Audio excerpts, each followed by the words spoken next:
H2, living with family again turned into a nightmare. Secrets, lies, and betrayal. Can we just spend Saturday doing absolutely nothing? Oksana asked, hope flickering in her eyes as she looked at her husband. No cleaning, no chores, nothing productive at all. Vyacheslav, still lying in bed, fumbled for his phone and squinted at the screen. Almost noon. Wow, we're really sleeping in, he muttered groggily. I don't even know what dimension I'm in, he added, looking at the messy apartment. You're talking about cleaning? Oksana crossed her arms and frowned. I envy your calmness and sleep. Honestly, every Friday night, insomnia attacks me.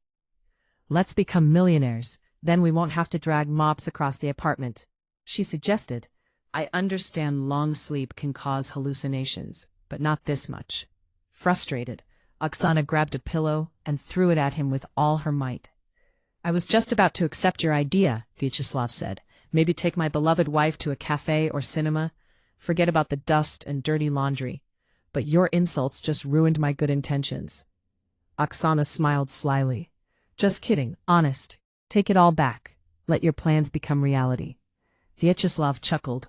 Seriously, I don't mind. But if any relatives, especially your mom or mine, decide to barge in, we won't survive the verbal onslaught. Their mouths won't close for hours. I don't have to answer to anyone, Oksana said firmly, except my husband. Suddenly the doorbell rang.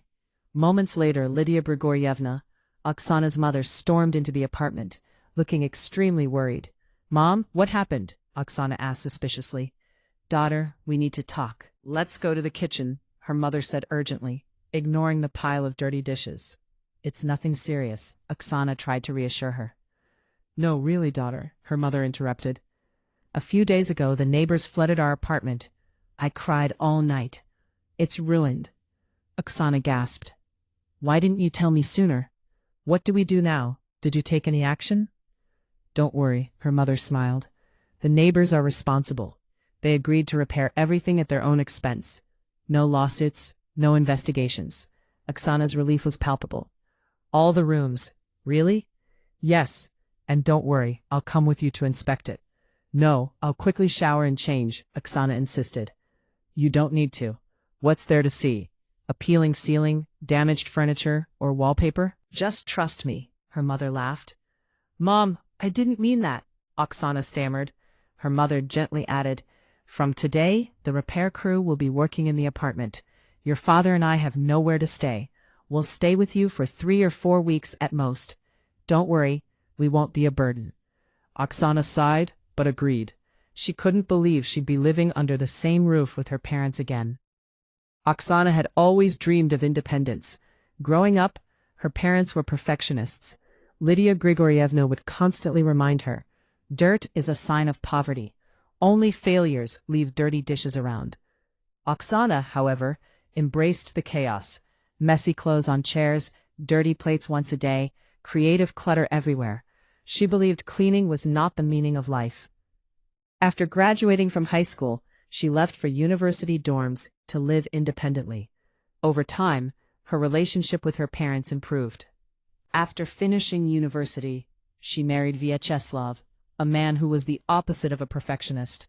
He didn't mind mess, believed in practical cleaning, and shared her view. As long as cockroaches don't take over, everything else is minor. The newlyweds lived happily until the flood brought disaster. Now, Oksana had to endure living with her parents again, a scenario she had hoped never to face. From day one, her parents' presence became overwhelming.